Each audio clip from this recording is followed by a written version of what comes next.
Hey everybody. So, welcome to day 924 of the quarantine. Just kidding. I don't even know what day it is anymore. I think it's day 10. It's been day 10 that I've been stuck in this house. So, I'm sure we're all feeling a little stir crazy at the moment. Okay, so I wanted to just hop on, make a video for you guys and just kind of go over a few brief things. Number one, your outline is due tonight by midnight. Okay, so keep that in mind, right? Today's Wednesday. Yeah, today's Wednesday. See, now I've lost track of days, but that's okay, right? Because everybody. Anyway, outline is due by midnight. Upload it through Blackboard or send me an email if you can't figure it out. What was the next thing? Oh, okay. So you guys need to be reading Hamlet now. At this point, you should have started at least Act 1, Scene 2. There are, I believe, 3 acts. Sometimes there's 5. I don't remember. Hold on, let me grab my book. I'm really doing my best to not have to get off of my couch because I don't want to. Anyway, and also because if I get off the couch, I'm going to start doing stuff, and I don't want to do stuff.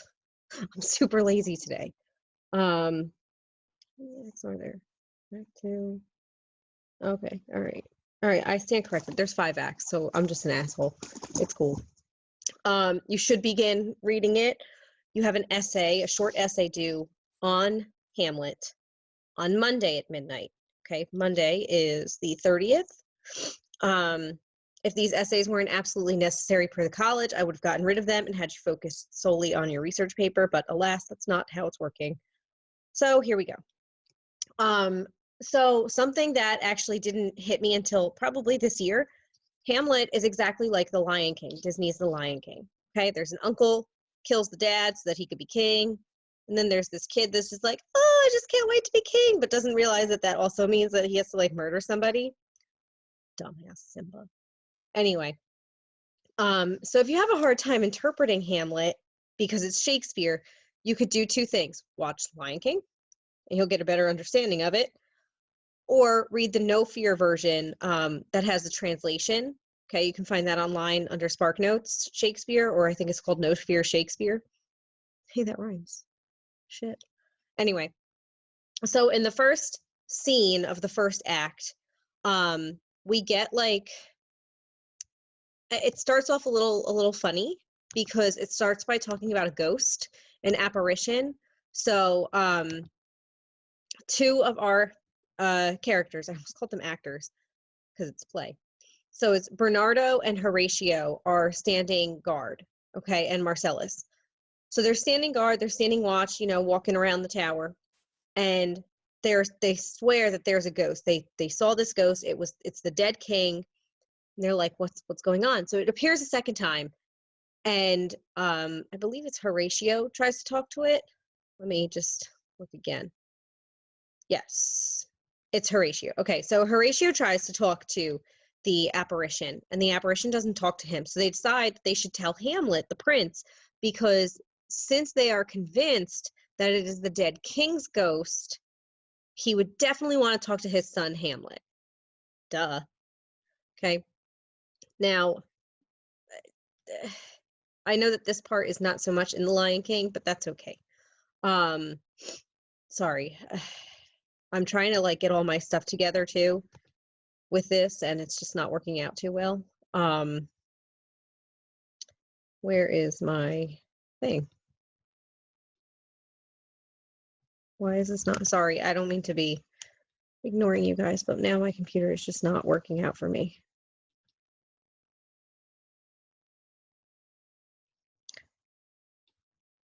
Okay. So Claudius then gives a speech explaining that he's now going to marry Gertrude, which is actually his sister-in-law. A little weird. But she was the queen, and now she's going to stay the queen. So like, good for her, right? Not weird at all. Anyway, Claudius, the new king, says that he mourns his brother, but because of the relativity of him and his brother, he decides that it's best for Denmark if he carries on. He feels that he owns lands, which, that whole like everything the sun touches is ours. That's in The Lion King. I'm trying to remember everything.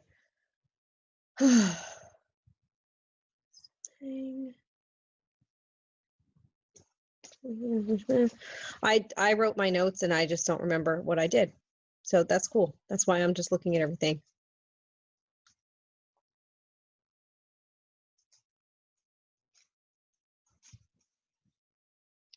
Okay, so also in scene 2, Hamlet was at school prior to his father's death, and King Claudius says that he does not want him to go back to school. He wants him to stay in Denmark.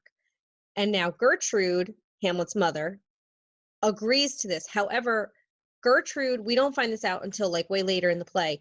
Gertrude is doing this for a reason. Okay, so she does not fully trust Claudius, but she doesn't let on to that notion until later.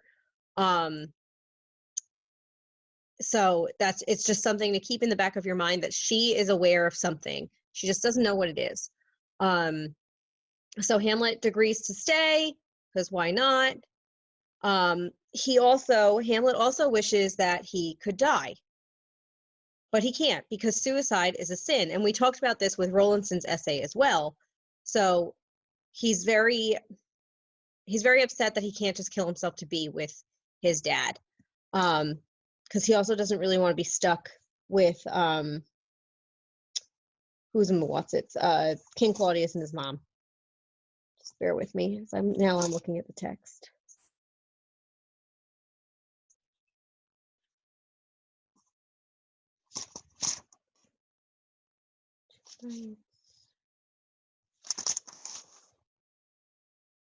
Nope, Laertes has a huge old thing. Okay, all right. I apologize. I'm trying to like do 15 things at once by giving you guys somewhat of a summary, but I'm also trying not to give you too much so that you actually still have to read it. So Polonius, and now I'm gonna remind you guys who Polonius is in a hot second. Whoopsies, too many pages. Oops, I am too many pages back. I'm suddenly in Death of Salesman. Okay, so Polonius is the Lord Chamberlain, okay? Even though I've read Hamlet 1,000 times, I still get everybody confused, so don't think that like this is something that, is going to come to you easily. Okay, now Polonius's daughter is Ophelia, wherever the fuck her name is. There it is. Okay, and Laertes is his son. Okay, good. Now we got that. So Laertes wants to go back to France, and he says goodbye to Ophelia and obviously his dad, but he cautions her against falling in love with Hamlet. Okay? Laertes says that Hamlet is too like high in social standing for her. And because of that, he's just not very responsible because everything has been done for him. And that it might be impossible for him to marry her because of her lower standing. Okay, she says, yeah, all right, yeah, okay. Because, she's a girl and girls don't listen to anything. And I say that as a girl. So Laertes leaves, okay? He says goodbye again. And then Polonius asks what Laertes was talking about with Ophelia. And she kind of lies and said like, oh, it was nothing, but it was a little bit about Hamlet, and that's that. But she also says to her dad, Polonius, that Hamlet is in love with her. So now what do? Polonius says Hamlet is not true. He does not mean that he loves you. He's just saying that to try to sleep with you. So please, like stop trying to get with him, stop trying to be with him. And Ophelia says, okay, Dad. I don't know when that's ever, gonna work out, but all right. Bear with me some more. Okay, so then in Act 1, Scene 5, the ghost comes back and talks to Hamlet, saying that he is the king. But he also says that his death was not natural. It was foul play. And Hamlet, is appalled by this because it means now that his dad was murdered and he has to figure out who did it. And the ghost says that he was poisoned by his own brother Claudius. So this is where the whole Lion King idea comes into play, because Scar lets Mufasa fall to his death, and it's probably the worst and saddest thing you've ever witnessed. Christian won't watch that movie. He says it's too scary. Anyway,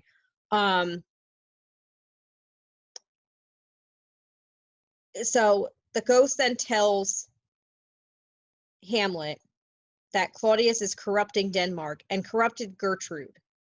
Okay, so he seduced her. He, being Claudius, seduced her, Gertrude, and you have to leave Gertrude alone. You can't bring her into this, because what if she tries to do something stupid?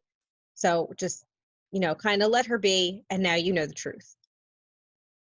Hamlet is really shook up about this whole thing because, number one, you just saw a ghost. Number two, the ghost is your dad. Number three, the ghost of your father just said that he was murdered. So there's a lot happening for Hamlet. So no wonder he's a little, okay.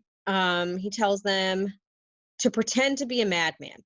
So the ghost's voice keeps echoing in the ground, saying, swear it, swear it, swear it. They have to take an oath. Horatio and Marcellus have to take an oath about everything that Hamlet has told them. Okay. So yeah, there's a lot that happens in that first act. Okay. This is where we as the audience learn that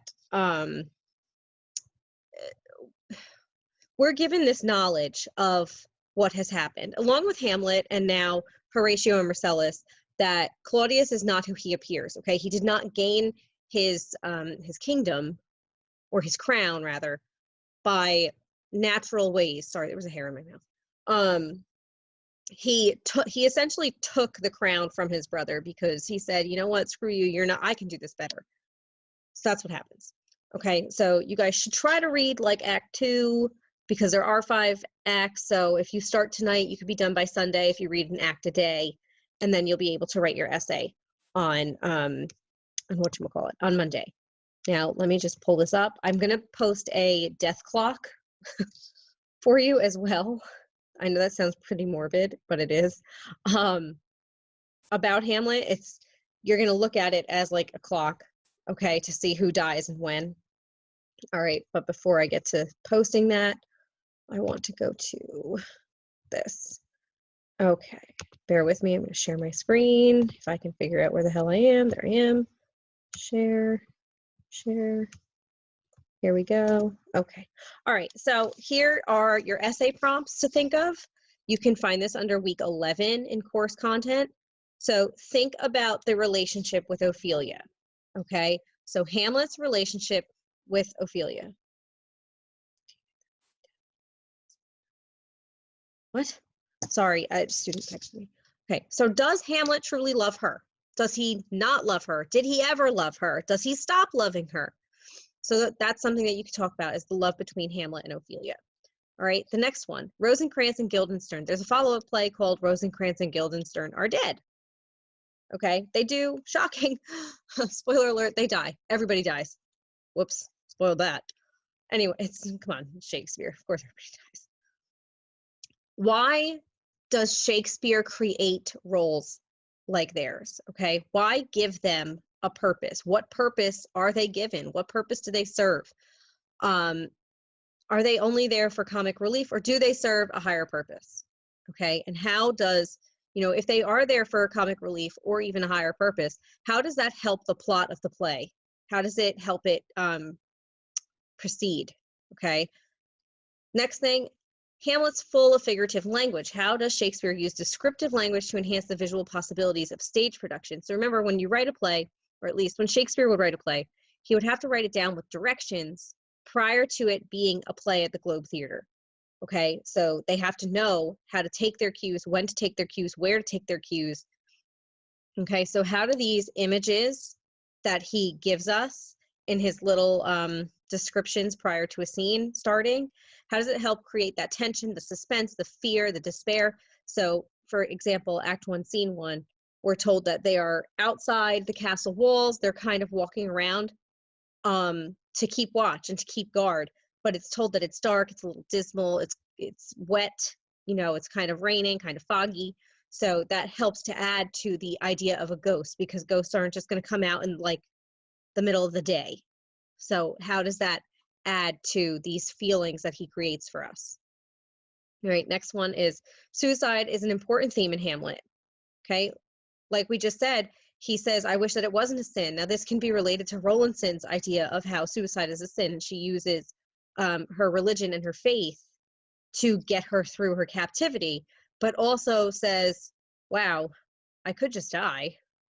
And then she's like, just kidding, I can't, that's a sin. Okay, so how does the play treat the idea of suicide morally, religiously, aesthetically, and then pay particular attention to his important statements about it, that this is too solid, this too solid flesh would melt. And then, of course, his famous to be or not to be. Okay, so that's obviously that's his most well-known, one of Shakespeare's most well-known soliloquies is Hamlet's to be or not to be. Okay, and if you had a hard time interpreting that, it was, should I die or should I live? What do I do? Okay, so why does he believe that most people choose to live despite the cruelty, pain, and injustice of the world? That can also then be brought into present day. Just throwing that out there. Okay, so this is due on Monday. All right, I'm going to pull this up as well. Stop share. Bear with me. Come on, picture. You know you want to show up. I don't like when my computer doesn't work. There we go. All right. So here is Hamlet's death clock. And I'm going to post this for you as well. Okay, so if we start here, okay, at the 12, right, we see that Hamlet Sr. is killed. He's poisoned by Claudius. Then we go down, we're at about probably 5. Okay, Polonius dies, then Ophelia, then Rosencrantz and Guildenstern, then Gertrude, then Claudius, then Laertes, then finally Hamlet. Okay, so it's just something that maybe can help you have that visual of when people die. If you want to add to this on your own, you know, like what act and what scene they die in, that might help you for your essay. It's not required of you. The essay is, but not doing this to your picture. I think that's it. I think. Keep in mind when you do your essays, yes. Okay, when you go to do your essays, I just want to stop my share for a second. Why can't I do this? Hello? Okay. Show. All right, so this is my whiteboard. Haha, isn't this fun? So fun, I know. Okay, so your essays, they need to be in third person. You need your headers. Again, with Times New Roman, okay? It is to be 3 to 5, pages, not paragraphs, okay? So let's just go back real fast to third person. I don't know why it's blue, by the way. Third person, so they, them, their, person, people, that group, or, you know, a group of people. You're taking you, I, me, we out of it, right? This is going to be a much more academically structured paper versus your reader responses where you were able to talk in first person. Okay, double spaced, please. You should you should be including at least one quote from the text. Okay, at least one quote, which means that you then need a works cited page. Remember how to format the works cited page, right? So it's going to be author, last name, first name, the title of the work, where you got that work from. Okay, and remember that your first line is flush up against that margin. You don't need to hit tab, you don't need to hit space, you don't have to put like 1, 2, 3, or 4, okay? And then every subsequent line of that entry is indented, and you are alphabetizing them A through Z, okay? So ascending order, something like that. Again, that ascending, descending, I confuse those constantly, but that's okay. All right, so third person, you need your headers, Times New Roman font, 12-point font. We should put that 12-point, 3 to 5 pages, double spaced. Include at least one quote from the text, and then you need a works cited page. Oh shit, I spelled that wrong. Look at that shit. Okay, so I hope this helps. Make sure to continue reading Hamlet. Again, your outlines are due tonight for your research paper by midnight. If you need to email me or smoke signal me or text me, whatever, okay, feel free to. And then other than that, I will see you guys on Monday. I will try to make another video on like Saturday or Sunday to post about Hamlet to wrap it up so that you guys have that before you write your papers. Other than that, that's all I got. So have a good rest of your Wednesday. Have a good weekend. Stay safe. Wash your hands. And I'll talk to you guys later. Bye, guys.